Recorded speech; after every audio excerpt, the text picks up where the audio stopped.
Morning, Miss. My name is Ashwini Lingam from batch 23. My ID number is DEM04211036.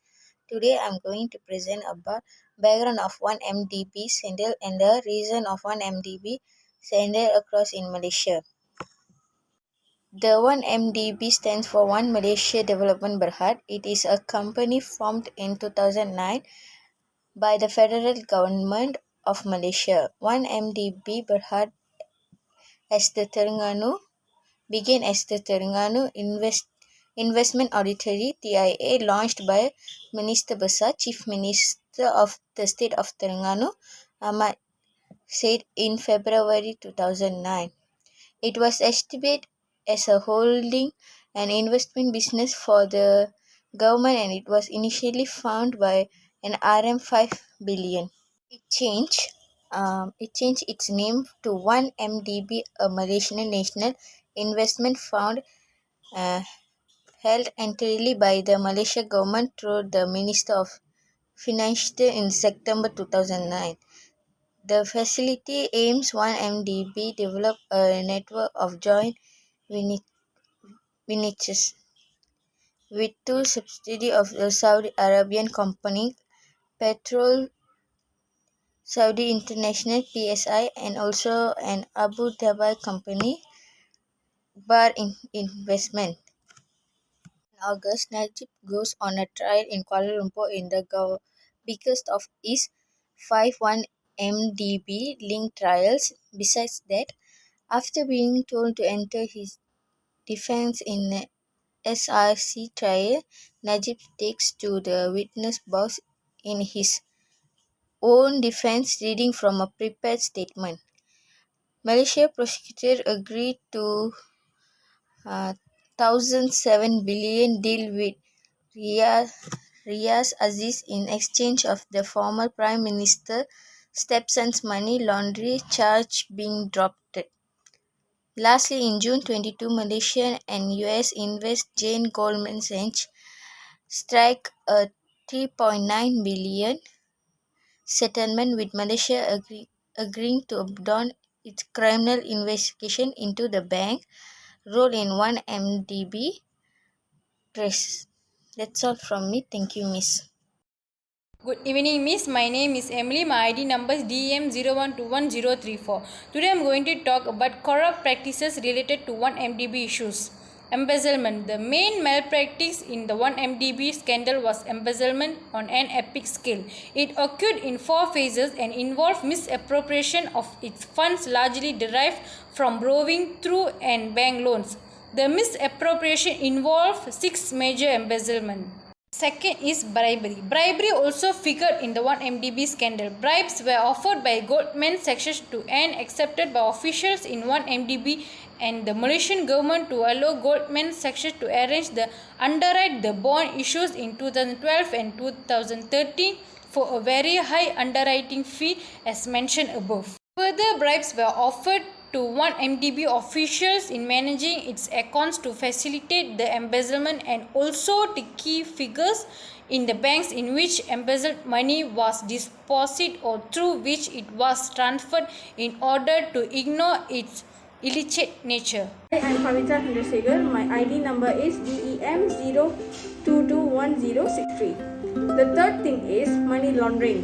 Money laundering is involved receiving and retaining money from these sources, discussing or not investigating its origins and purpose. Those in receipt either as intermediaries or ultimate beneficiaries. That was often violation of anti-money laundering laws in the country to where such money was transferred, and in the case of banks in breach of their own anti-money laundering compliance requirements. Thank you. Hello, good morning, Miss and my beloved friends. My name is Shumi Sandramurthy from batch 23 and my metric number is DEM01211060. Today I am going to present about from 1 MDB which are investigation and enforcement actions taken. There is a few investigation and enforcement actions taken by for 1 MDB case. First of all, under Mahathir leadership, the inquiry was resurrected with the special task team being re-established.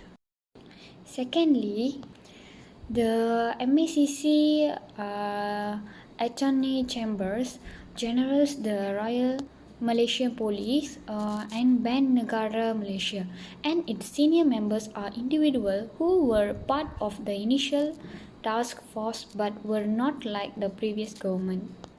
This is because its mandate includes working with judicial and law enforcement officials in nations that are also investigating the 1MDB crisis. Besides that, Anti-Money Laundering and Anti-Terrorism Financing Act of 2001, the Malaysian Anti-Corruption Commission Amendment Act of 2018, and the Penal Code are the laws under which enforcement is taking place in Section 4009. And finally, Arul Kanda, the former CEO of 1MDB, was charged in December 18 with tampering with the company's 2016 audit report to remove proof of corruption. The enforcement action that has taken for 1MDB case are: money laundering has gotten a lot of attention, but other crimes including bribery and providing false or misleading information are also being examined. This is because money laundering by certain banks and individuals linked to 1MDB has been examined and enforcement action taken in Singapore since 2016 as detailed below. The enforcement action is being conducted against people who got money from 1MDB illegally, in addition to the principal individuals engaged in the scandal. Last but not least, investigations have been and are being conducted in a number of countries under their respective anti-corruption and anti-money laundering legislations. That's all from me. Thank you. My name is Arshini, daughter of R. Mugasami. My ID number is DEM0221029. I am from batch 23. Conclusion. Finally, the 1DEBM crisis has resulted in extraordinary pollution repercussions as well as long-term economic uncertainty. The historical background of Malaysian politics and economic policy provides intriguing insight into the 1MDB scandal's development. Due to the unfavorable reaction to 1MDB, an extraordinary election result was achieved, promising democracy and more economic equality. It is critical to recognize Pakatan Harapan's victory in context of Mahathir's political legacy and Najib's post-scandal leadership. Translogy studies provide a possible explanation for Mahathir's victories despite authoritarian tendencies as well as the impact he had on Malaysian voters, particularly Malay voters. The timeline of Harapan's trip shows how insanity, race and religion are all intertwined in Malaysian politics. The current political situation has dealt a devastating blow to democratic hopes as well as exposing the coalition's underlying flaws which lead to its downfall. Future literature should continue to qualify the political and economic ramifications of the 1MDB issue as part of an ongoing political growth. Future qualified research method should include surveys emphasizing the importance of characteristics such as authenticity and resilience. Future research on this issue should compare election losses of long-term government parties with authoritarian tenders to be better understand the nature of Pakatan Harapan and its potential to sustain itself. 1989 election, India's Congress Party 1977, Mexico's Revolution Party 2000, and Japan's Liberal Democratic Party are all possible examples. 1999, the study of the long-term viability of foreign wealth funds (WSWF) and the recommendations for maintaining accountability and transparency should be continued. International cooperation on recommendation for enforcing mission like the Santiago Principles continues.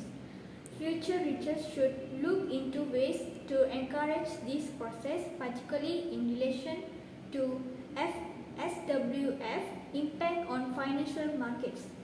Lack of openness and accountability are frequently thought to be illegal and indicative on non-democratic regimes. However, as Jung 2018 points out, there isn't enough quantitative evidence to back up such a claim. The relationship between democracy and transparency in respect to SWFs should be studied in future literature on SWFs.